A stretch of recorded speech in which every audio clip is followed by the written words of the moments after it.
Good afternoon. This is Veterans Talk. It ain't nothing but a thing, but it's a thing we want you to tune into every Saturday afternoon. This is the way we do it. We are here doing the same thing we've been trying to do ever since we started the show. Trying to make sense out of a sensitive situation called the plight of veterans in the USA and the USA with the plight of veterans. And, I guess it had to be somebody about as crazy as I am. So I got a partner in crime. Tony believe what we are doing matters in the community. So, brother, thank you for being here, and thank you for what you do and what you've been doing with Vietnam Veterans of America, especially the Sons of Atlanta Vietnam War Memorial. So we're going to talk about that today. But I want to get to something, Tony, that's been working my nerve. I'm so glad the election is over. That's the first thing I want to say. I'm glad it's over, and I'm glad to see people stood up for reality over, the comic book. Right. I'm so glad that we stood up. We showed these people that no matter what you do with the laws, and we gonna understand them, and we gonna be able to work around them and have an impact. And then the impact kind of reverberated because one of the senators that was part of the problem in the party has left the party now. We got another that's probably gonna leave the party or it's over. But then the truth of the matter, the Democratic Party I'm not a party person. I believe in individual candidates, so I couldn't endorse a party. I watch Senator Warnock work in the community, the little short time he's been there. And he is the kind of representative that I think our community need at this time. So I always thank God for what we did, in getting him back there. Now, Senator, I hope you're listening. We need to sit down and talk. That PAC Act got to be amended, bro. It left out Georgia veterans. I'm talking about veterans in the state of Georgia that served at Camp Lejeune. And excuse me, I'm on Camp Lejeune. I'm gonna get that right in a minute. Fort Gordon, Georgia, in Augusta. I was there myself, and Kenny was there. They had Agent Orange there too, and veterans of sick. Matter of fact, the highest cancer rate of any area in the state of Georgia is Augusta, Georgia.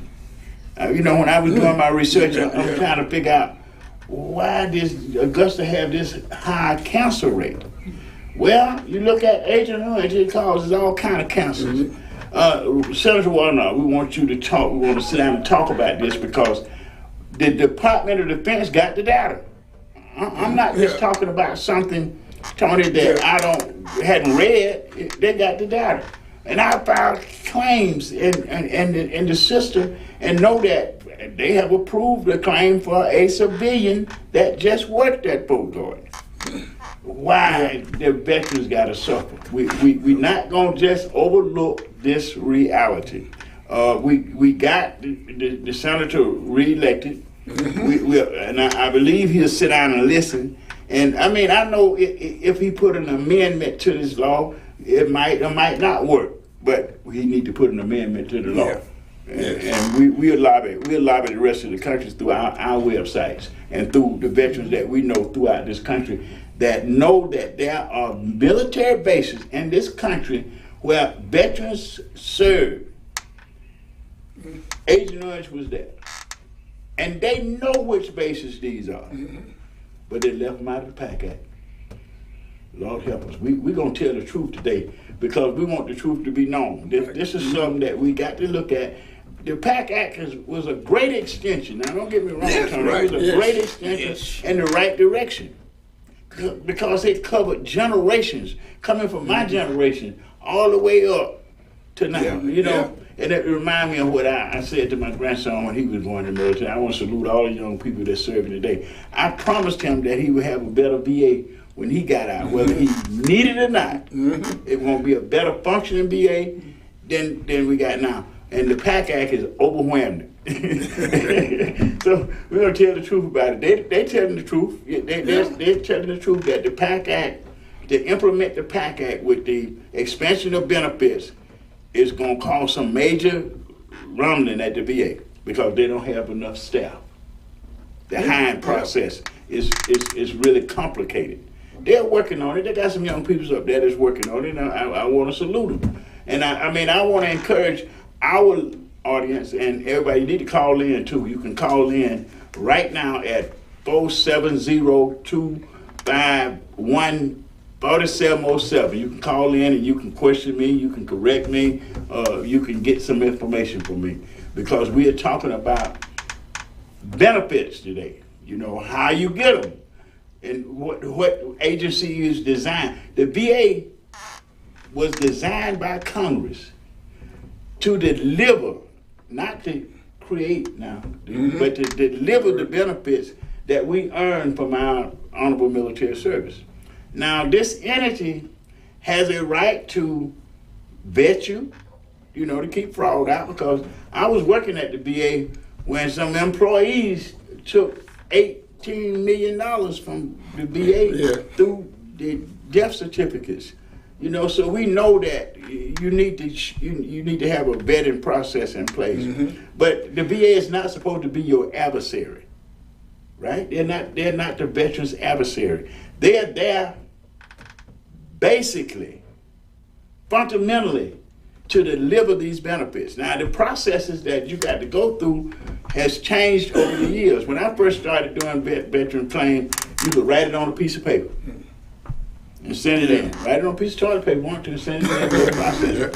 But today, if you're not got the right form, a form, VA forms, if you don't file your claim on the right form, and you can be just out of the hospital with putting a pacemaker in your chest, they'll let it sit on the desk until they get ready to tell you you got the wrong form, sir. Yeah. You know, I mean, that within itself aggravates me, my PTSD. I can imagine some of the other brothers and sisters that might have bipolar or schizophrenia issues, and they're being hit with this process with nobody that's competent there to help them through the process. Now, the VA have what they call a duty to assist, duty to notify first, the duty to notify. In other words, once they're looking at your records, when they're looking at your records and they see anything in your record that might be helpful to you in a claim, they're supposed to notify you of that. They're supposed to tell you. And I'm going to give you an example of what they just did to me. I was wounded in 1968. TBI didn't come into effect until 2012, 2015, somewhere in that area.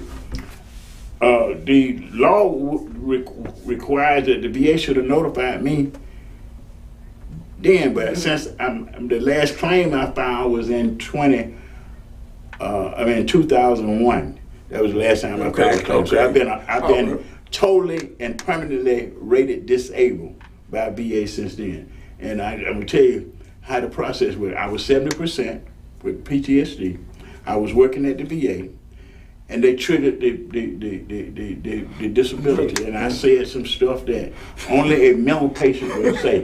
Okay. I do. Yeah, right. Yeah. You know, because what happened, they triggered my disability, and that they walked me off the job, and I ain't been back.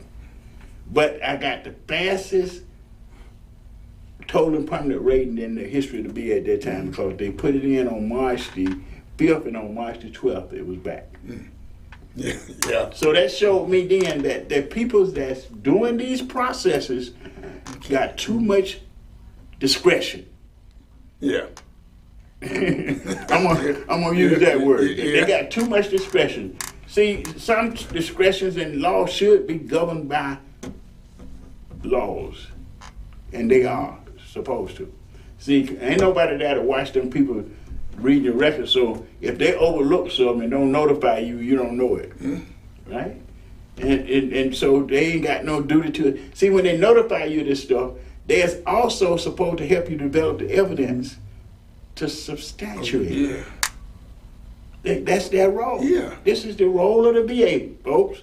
And if you think I'm not, go to the VA, Google it, and ask them what it is, and I guarantee you, what I'm telling you is going to be verified. I'm not going to tell you something. I'm not going to give you no misinformation. This is not that media. We're the media that going to give you, like Greg Fans, the preacher man. Greg, I hope you listen. Straight talk. We're going to tell it like it is. Yeah. You know, and we hope that you will deal with it. So what we're doing today, we're talking about the VA. Now, they talking about the PAC Act and Camp Lejeune and all these claims, but the foundation of the claim process is only 3 elements. To everybody that files a claim, these 3 elements govern it and determine what it is, right? You comply with the 3 elements, you're going to win every time. You're going to get service connection every time. Now, rating is another thing. We'll talk about that later. But the 3 elements, basically, let me tell you what they are. So when we're looking at it, it's this. A current physical or mental condition. Then you got to have a diagnosis. A doctor got to diagnose a condition. Okay. You know, it can't be Agent Orange. Yeah. It can't be Camp Lejeune. It has to be one of the conditions that's caused by Camp Lejeune. Let me give you for example. You go to the doctor. You go to the doctor, and the doctor tell you got prostate cancer. That I know that triggered a lot of stuff, Tony, because you done been through this. So that's when I chose that one.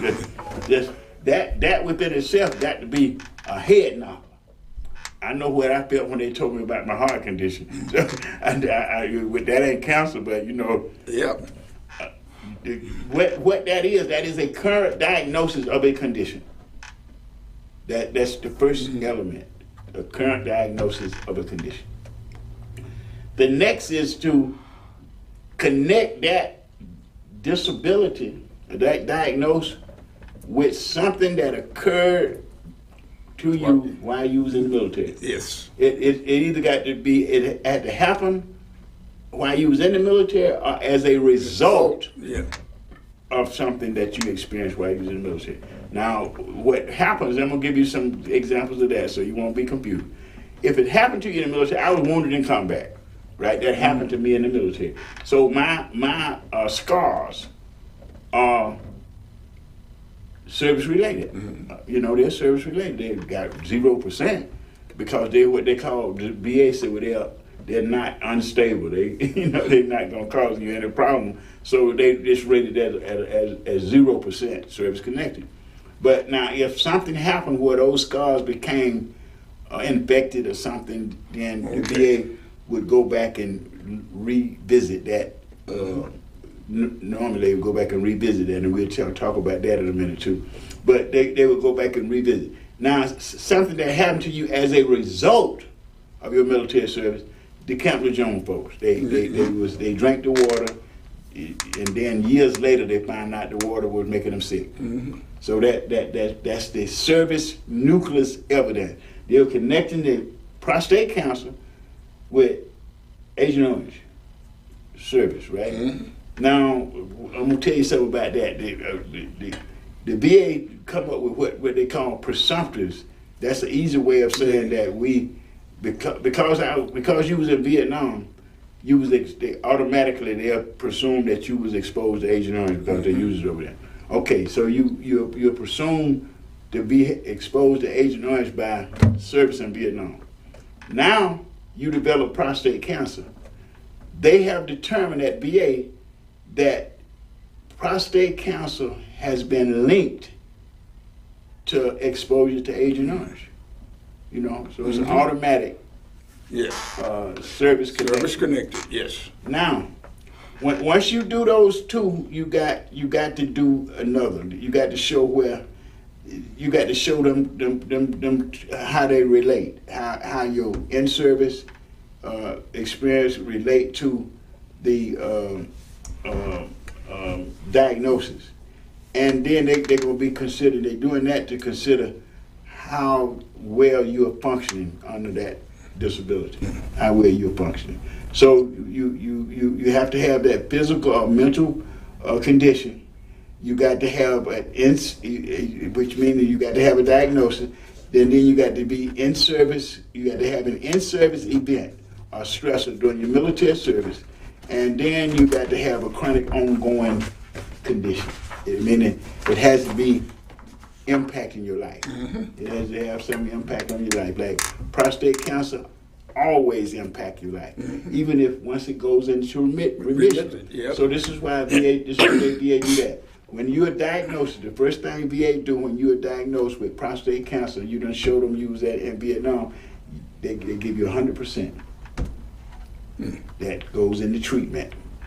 You are at that 100% rating until the doctors say that cancer is in remission. Then they reduce it automatically, so don't get mad. That happens to everybody. They reduce it. Now, how much they reduce it depends on the residue, what kind of side effects that cancer had. It causes, you have all kind of side effects, and then sometimes it come back. Yes. It comes back. And then sometimes it comes back and it metastasizes. It goes all over your body and it kills you. You know, so we want people to understand these things because they're not that complicated if you know what you're looking at when you are getting ready to file a claim. So you know you got to find these elements. Now, what we've done at Vietnam Veteran America, we got a claim clinic. And I'm gonna tell you something. When COVID struck, we started doing it online. So we don't do the clinic, but once a month, if anybody listening want to be a part of the claim clinic. Now, I'm going to tell you what the claim clinic does. It helps you get prepared to file your claim. A winning claim, let me put it like that. Yeah. Because I don't file no claim unless I can win it. Now, what am I saying? I'm some kind of guru? No, I read the law. You know, I just read the law. I know what they're saying you got to do, and I get that done before we file the application. So when we file the application, we know that the possibility, the next step that you'll be getting from the VA is they sending you to a QTC. And they order a medical exam because we got to do this because they done gave us all the elements. They done met all the elements in their application. They got a diagnosis, they done show where the service connection, and they showing where it's chronic and it's affecting their health right now. So those three elements are met. Then the VA send you to a QTC. It's been privatized. I'm gonna just say that now. The QTC process has been privatized. And some of the worst attitudes I have ever met, I met them going through the claim process. In March, I filed a new claim. I filed a new claim because I have the ischemic heart disease. Now, why I filed for the ischemic heart disease, right? And I also been diagnosed with glaucoma. So now I'm looking at how do, I know the ischemic heart disease is automatic because I was in Vietnam, and it's one of the presumptions on the Agent Orange list. So I had no problem with that. They gave me 60% right out the bat. I filed for the glaucoma, and my reading tell me that that glaucoma comes from damage to your eyes. And how does that happen? You can have head wounds, you know, or you can have light flashing to the point that it destroys you. Well, I told them I got wounded. You know, I reminded them that I got wounded because that's a matter of record. I got a head wound. So to justify the glaucoma. They come back and say, well, we ain't gonna grant you service connection for the glaucoma because your glaucoma is the type that come with old age. I said, oh. Now, I ain't know that they had all of these different types of glaucoma, right? So now I just put that on hold. I got to go back and do some more research before I quit that. But now let me tell you what they did from there. They filed a claim for me for TBI and gave me 40%. And I have never been treated for TBI. I had never been diagnosed for TBI. But they knew that that was a matter of their duty to notify, and they didn't do it when they came up with TBI. And the good excuse for it, they should have did it. So I'm going back and say you need to pay me back to the when it came up. Yes. Now they don't like that kind of stuff out of folks.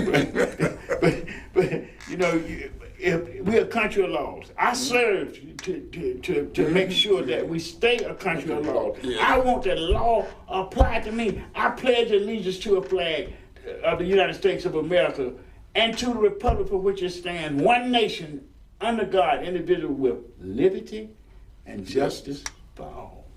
I want it. Mm-hmm. I want it for myself. I want it for my community. You know, and I want it for my children's children. Right. You know, so if I got something that I'm due under law, I should get it. You should get it. Yeah. So anyway, they went on file a claim for TBI. And then they sent me to get a diagnosis.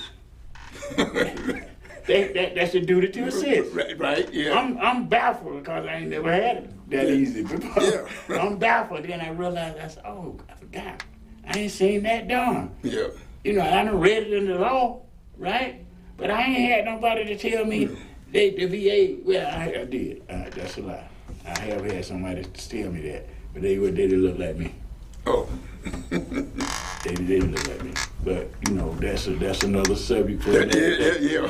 Another subject for another day, because this ain't nothing but veterans talk. Mm-hmm. We are veterans talking to veterans and the community about all things veterans. So we want you to know, this PAC Act is going to dump billions, not millions, billions of dollars into veterans' bank accounts Okay.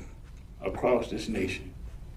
I want to make sure that where the line is due, they get. Yeah.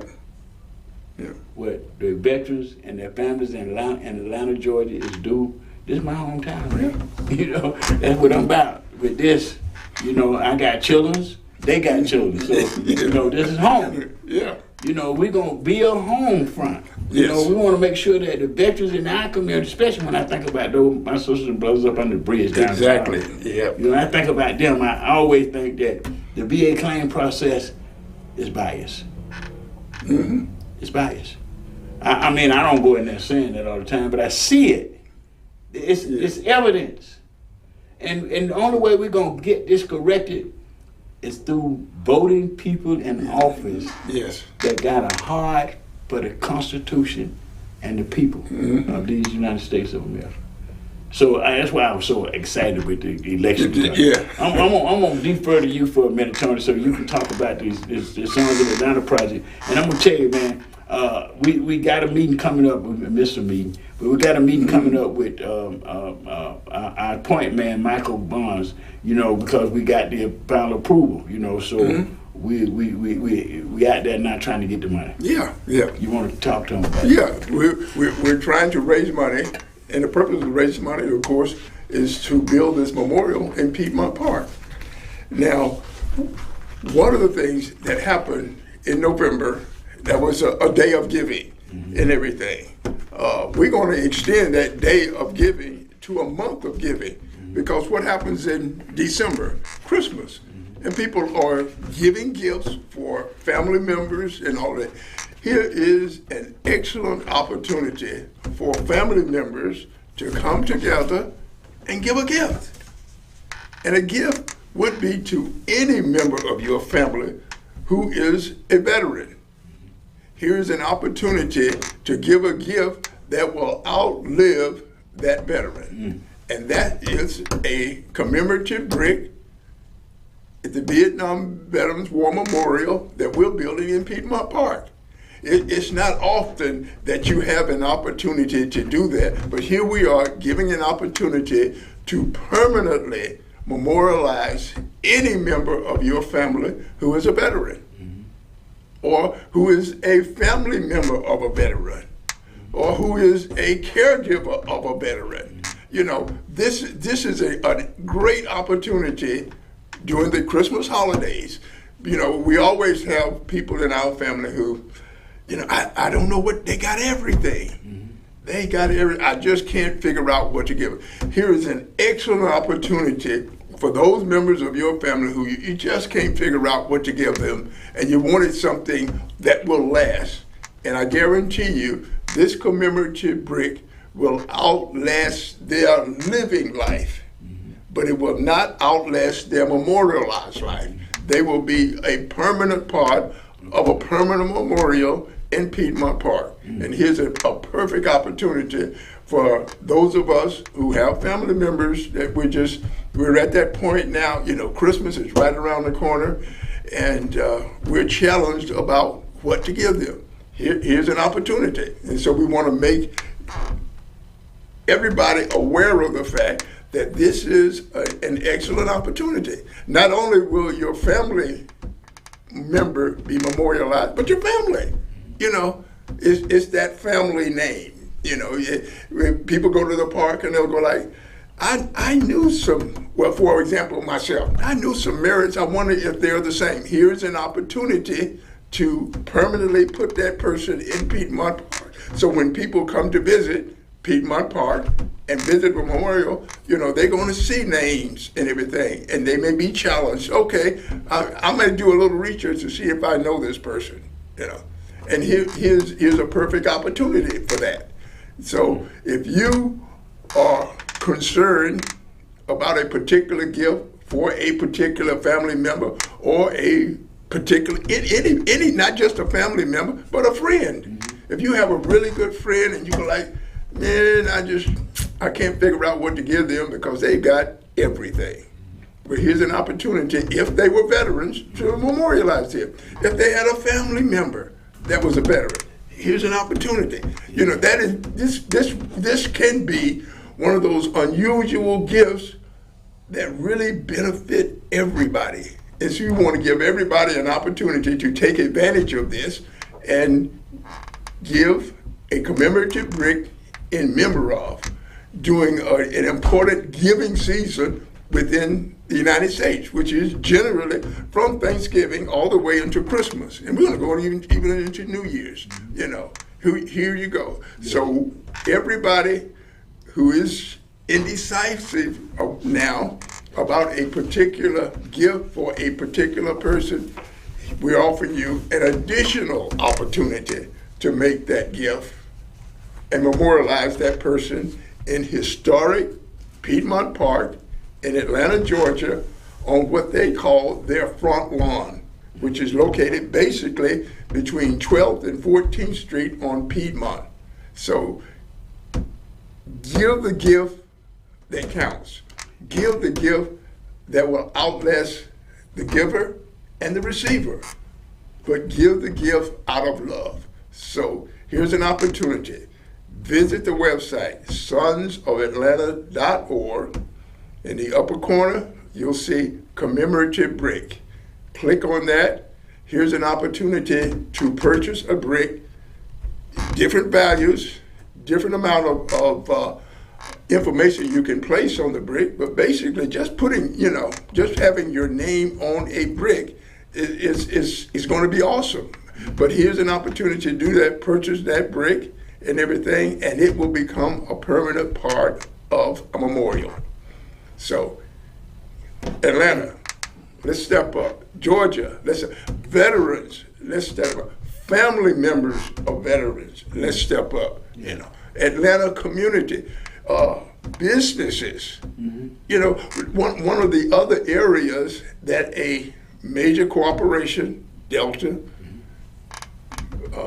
Coca-Cola, we have several major corporations here in Atlanta, but here's an opportunity for you to make a major contribution to this memorial, to memorialize those employees that come to you, work diligently, particularly if they're veterans. We all know and are aware of the fact that we as veterans, we are hard workers, we're dependable workers, and we're thorough workers. We will get the job done. And you, as employers of these employees, particularly veterans, here's an opportunity to recognize them. So we're asking not just the veteran community, but the business community of Atlanta. Here's an opportunity. Take this opportunity to recognize the military in Atlanta, to recognize the family members of the military in Atlanta. Here's an opportunity to recognize friends of family members within the community. We're looking forward for an opportunity. If you're looking forward or looking for an opportunity to commemorate someone, here's an opportunity. SonsofAtlanta.org, and purchase a commemorative brick in remembrance of your family members, your friends, your employees. Join us in getting this memorial built. And I want to say that businesses, now you got a lot of businesses out there that serve veterans, and a lot of businesses out there that benefit from veterans service every day. Yeah. We want you guys to be a part of the donors pillar right now. Right? You can be a part of what we call a donor pillar. These are companies that will step up and say, we want to see this project done, and I'm going to give up $10,000 or more. And your name, your company name will be on the donors pillar in Piedmont Park. Right? And then you got people that might not want a brick, but they want to help. They can go to the same website and make a donation. Yep. You know, you can make a donation for $5, $10, or whatever your heart feels. But this is something that we believe is a call to unity for our democracy. Now, I want to say why I'm saying this, Tony. Okay. These young men was in one of the most controversial wars we've had in the United States since the Civil War. A lot of people left the country to keep from going to Vietnam. We went to Vietnam, and some of us that came back was spit on. Nobody understood that we were the first generation to integrate the U.S. military. So this memorial is not a black memorial or a white memorial. It is a veteran memorial, and it has every race and every demographic that was in Vietnam at the time. So it's not, it's not one of them things where we're trying to do a black memorial. We're trying to do a veteran memorial for our homeboys, for our hometown, because we believe that this memorial will be able to bring at least 9 cities together at one time that have never did anything together in Fulton County. They'll be in Piedmont Park because all of their seals will be under the names where their sons are. And it is a beautiful display because we just saw a dedication of one of our guys in College Park. They rededicated Major Bishop. So we're not doing something that's unusual. Let me just go say it. Atlanta is the last major city in the country that have not already had a Vietnam War memorial built. But we're doing it better than anybody. We ain't just building it for Atlanta, we're building it for the whole county. And we dare all the rest of the counties in Georgia to duplicate what we're doing. Because what we're doing is not just building a memorial in Piedmont Park. Once we get the memorial finished, we're going into the community centers and libraries and the communities. And that spirit, and we're gonna have an army of volunteers working on issues in the community. One of the issues is to making sure that the veterans are getting their benefits. Another issue is making sure that Social Security benefits are extended, and people of all, whether veterans or not, are getting their Social Security benefits. Is to make sure that our young men that are not going to the military are getting work and jobs that will keep them from doing crimes. We're going to undermine lack in our communities in the name of these young men. So we need your money, and we need you to volunteer too. They can volunteer to help. So we don't want you to do that. You just give you money. We want your time and your effort, and we want your support with the Sons of Atlanta Vietnam War Memorial. So thank you, Tony, for that. Yeah. Now let me jump back on some here again. The PAC Act. Let me just say this. And the Captain of June stuff has seen lawyers come out of the woodwork like they do with the accident attorneys. Ambulance chasers. Yeah, ambulance chasers. These folks are taking money because of our naivety. We just naive. You can go to 1-800-698 2411, and they'll tell you everything you need to know about the PAC Act. You don't need a lawyer to get your benefits. Yes. The VA is set up to help you get your benefits. You can give the lawyer to the money if you want to. I'm not knocking people that want to do that, but I want to inform people that you don't necessarily have to take on lawyers. Then you can take us on. We are a veteran service organization. You got veteran service organization on every corner. In Atlanta, definitely. We are supposed to help you without any cost. Now I want you to, we all want you to do a donation after you get your stuff, but we don't charge you no money to help you get your benefits. That's not what we do. We are here to help you. So now, if you are interested in getting help, you can call the VA. 800-1-800-698-2411. You can call the VA. Or you can call us. You can call us and become a part of our clinic. We have the claim clinic once a month. Now, that's on the first Monday of every month, and that's from 6 to 7 o'clock in the evening. It's virtual. It's online, and you'll get the same kind of stuff that we're talking about here, but more thoroughly about the elements of a claim, showing you how to develop those elements, and making sure that when you file your application, it's on point with the law, so that you'll get your benefits. The VA has become automated. Now that claims go through in 60 days. Now the PAC Act gonna slow it down. It's gonna slow it down a little bit because they ain't got the employee, and they're using a lot of technology. And you know what technology is? It's good until it's failed, and we see it failing every day. So we got to have some patience in dealing with VA. But, contact Veteran Service Organization. American Legion, DAV, Wounded Warriors, all these people have service reps that are sworn to assist you without pay. So that way you don't get 30 and 40% of what you're getting from VA going to the lawyer's pocket. It's not. If you want to do that, that's good. But you need to know that the VA has a setup where you don't have to do that. That's up to you. We just want to make sure you know that, because a lot of people are under the impression now this stuff is so complicated. I can't do it. This lawyer say he ain't gonna take nothing from me if I don't get nothing. Well, you gonna get it because it's already been approved for you to get it. So they know when they're coming at you that they're gonna get you some benefit, because they're gonna qualify you before they file a claim. Same way we do. We qualify you before you file a claim. What we do, when we qualify you, we start developing the evidence that you need to get the claim through at the highest possible level.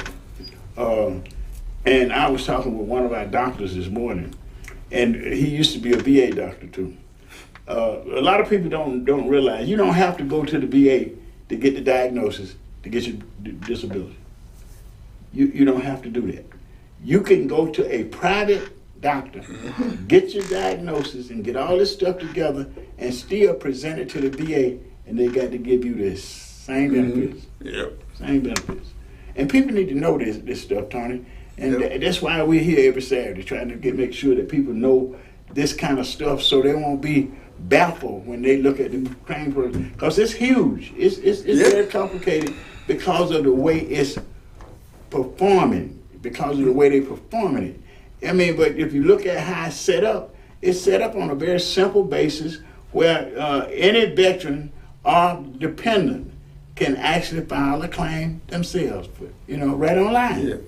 Now, that's another issue, online stuff.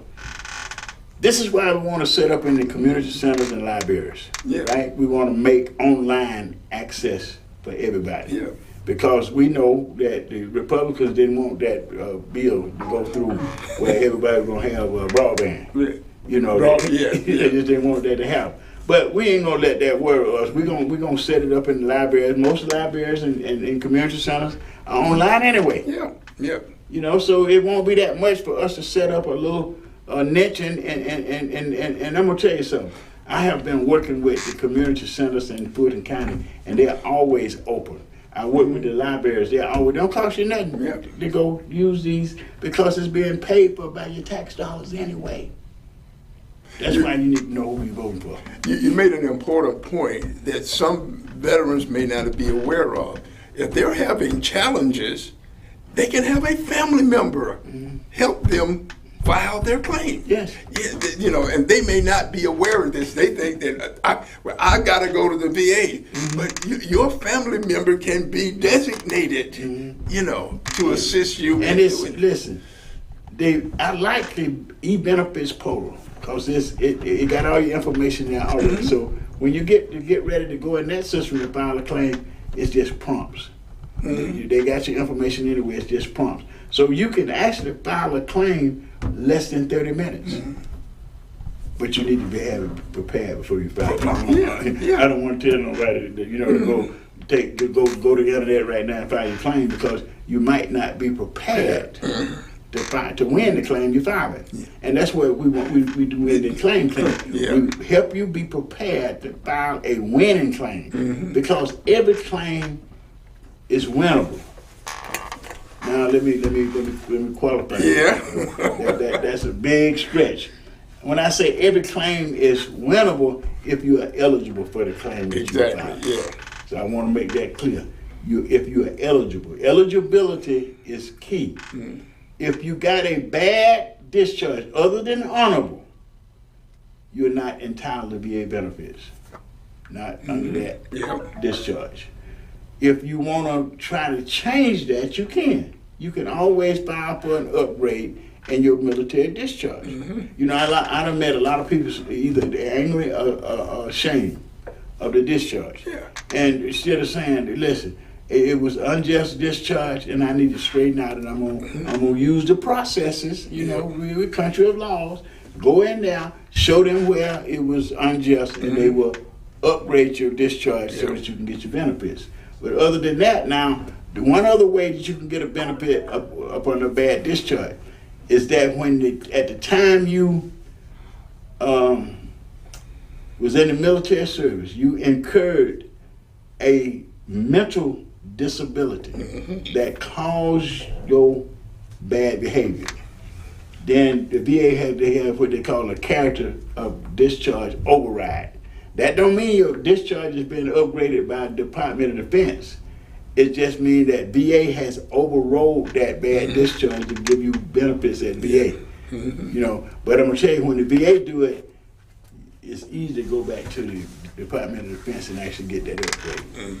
So we want you to know about this entity, this thing that was designed to serve us, that is not serving us because we don't have the knowledge of it.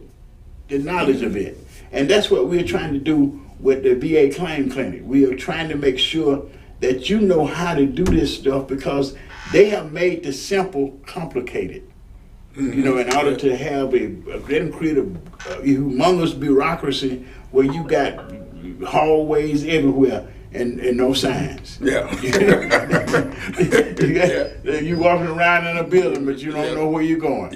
So we got to make sure you know what you're doing when you go to VA because it's not supposed to be that stressful that it make you just throw up your hands and give up your benefits. Because these benefits was not just meant for you. They were meant for you, the veteran, your family, and your community. So we're trying to get the community to help us with veteran benefits, totally. We've been doing some stuff with Fulton County. We're going to talk about that with the Veteran Empowerment Commission. That's a way we got an opportunity to get tax dollars into the community for veterans programs. Now that's powerful stuff if we know what we're doing. And also it can be challenging implementing this. We one of the things that we deal with are personalities. And that is something that should not be a part of the consideration when you're looking at providing benefits for anybody, but particularly for veterans. And that's one of the challenges that we find ourselves dealing with particularly with the Veterans Empowerment Commission. But we're going to render that situation because one of the things that you've done in the past is expose and will continue to expose those elements that affect the distribution of the funds that are available, and that is just critical. Yeah, it's critical because only a few organizations that was eligible in Fulton County got money. And the ones that got the money are the big organizations that been getting money all down through the years, and the condition has not changed. What we got with the veteran empowerment oversight. In other words, if we got the opportunity to see what these organizations are doing and impact they're getting any more funds, especially out of this conduit that we got set up in Fulton County. But like you said, we got to get past the personalities and get to principles and operating this commission. So now, and one of the principles that I think, the first one is making sure that all the commissioners are participating. I mean, we got a couple of commissioners that haven't even appointed people on the commission yet. It's almost a year old, Tony. They done gave out $1 million to Fulton County, and these two commissioners hadn't put it. So we got a chance to do a review. See, and that's kind of exciting when you get a chance to review what you've done. The actualities of what you've done. That review is going to expose the personality issues that's in play in this commission, and I'm believing that the veterans will be attuned enough to change that, to get away from that, because it's a waste of time and it's a waste of tax dollars. Because I want to see more groups getting that money. Like House Pride was one of the groups that we recommended, and they got it, but they didn't get enough. For the work they do, they didn't get enough. We want to see them get more of the money. We're looking at these organizations that got that money, and we're seeing what they're doing in the community. So this is like real life stuff, and we know we're gonna tell the truth. Whether they like it or not, we're gonna deal with the truth, because we lobbied to get this entity set up. We lobbied. It didn't just come up and poof. It was something there. We lobbied 3 years, matter of fact. And Commissioner Harrison will tell you that it took him 3 years to do it, but he was listening to Tony and I. He actually came on our show when we was at church. And not only came on the show, he came down there when we were giving out masks. He made sure we had masks to give out. Even though during that time, Tony, we were giving out masks, guys throwing them on the streets because didn't nobody want to wear a mask in the middle of the pandemic. So that had to go through an educational process. We had to get through that, and we've gotten through it to the point that I feel safe walking around without a mask now. At one point, I would leave my house without a mask. I'm concerned though with some of the pharmaceutical got paid. They got paid. And now I'm concerned with them taking advantage of that. I mean, are we at that time where we can let the governments back up off of providing COVID information and care? I don't think so. No, I think that we need to do this a few more years here. So that we can make sure that we don't lose another million Americans to this thing, because we lost over 1 million Americans to this. So we declared it was an act of war, and we went to work. That's why we got out there and volunteered and started trying to do things. See, one of the things I learned in the military, you got a mission. They give you the mission, and you better find a way to perform it. Sometimes you don't get everything you need to perform the mission, but they tell you to improvise. And sometimes it's in the middle of a firefight that you got to change up. We got to learn to do that in our community. We got to learn. We got to learn to improvise. We got to learn how to get these resources back to the people. Because right now, I just want to shout out to Concerned Black Clergy because we Yeah. we remember that. Yes. And I was so proud to stand with them preachers. Yes. This past Monday, Tony, when they started talking about doing something about gun violence. Now, you know, it's going to take more than a march and a protest, but they are standing up, and I think they're rallying the bushes, and we're going to come together in our community, and we're going to deal with that problem. Yeah. A major thing that's happened is bringing awareness of. Now, part of the challenge a lot of times is the fact that certain portions of the community aren't aware of the fact that there are organizations out there trying to solve this problem. Yeah. You know, because they aren't aware. I would venture to say a major portion of the community that is not associated with a religious organization are not aware of the fact that Concerned Black Clergy exists. And so that broadcast, that public service broadcast that we did on Monday probably enlightened a lot of people that your organization exists. Hopefully it will encourage people to join and at least become aware of what the organization is, because it is doing and has done and will continue to do great things within the community. Yes, and I'm so proud of President Jones. You know, he's a young man that speak truth to power. Yes. And one of the things that we want to do is, you know, implement some of the things he was talking about, giving these young people something to do. Exactly. You know, now that's just a minor part of it, because, you know, putting money in their pockets, yeah, that's a good thing, but that's not going to be the only thing. You know, that if you think that's going to be the only thing that's going to stop them from, then you need to understand you buying another gun. Yes. You know, that's all you're doing is buying another gun by putting money in their pocket. What we need to do, put money in their pocket and mentors in their lives. Yes. You know, mentors in their lives. People that they can mentor them, can be up with them. They know they got a troubled youth. They're willing to go out there and perform that kind of mentorship of that youth that will stop them from getting killed on the bridge every night. Yeah.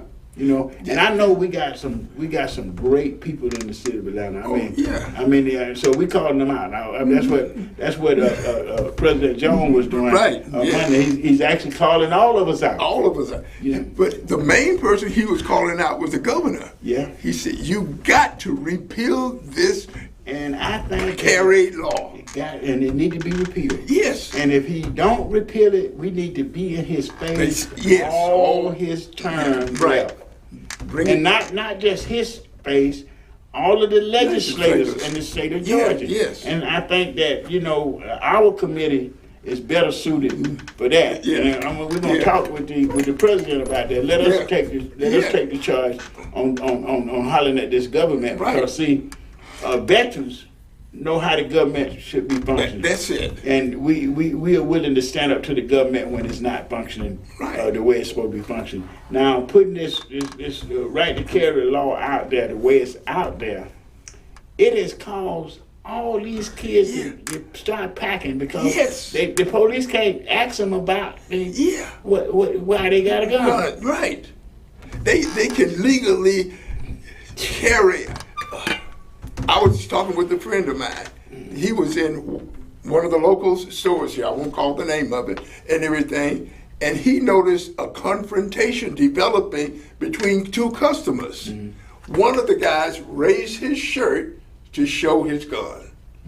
That is not how you deactivate a critical situation. But this is a choice that he made to deactivate that situation. But the challenge there is, what if the other guy had one? Yeah. And now you are two guys with guns in a major store with a lot of people. And we've seen that happen. We've seen it happen recently. Recently. You know. So, you know, I'm just proud of Concerned Black Clergy. They make me proud, you know, to be a member. You know, Tony. I felt so good saying, and when Reverend Jones got up there and started calling folks out, he was calling out the right people. Exactly. Now we got them called out. We got to focus on doing something with them. See, if he won't meet with us, he ain't got to meet with us. We're going to meet with the legislators and we're going to meet with the voters of this state. Yes. You know, we got to get away from these politicians that get in office and don't want to represent everybody. Yeah. You know, if you got a base, you don't need to be based in our governments. This government is for all the people. Yeah. You know, and when you're in office, Governor Kemp, and I've been trying to meet with you on the reentry stuff for years, and you gave me an award. You gave me an award for being a veteran, right? But you won't meet with me about issues. That veterans, because it was a photo op. Exactly. You know, it was a photo op. You're pandering to the wrong people. You know, what we want is that law repealed or modified. Yes. You know, because you done opened up Pandora's box with violence in our community. Yes. And we don't want that in the community. We don't want it. It's no longer acceptable, and you got to do something about it. Yes. Yeah. Period. And the Pandora box that he's opened up are our youth.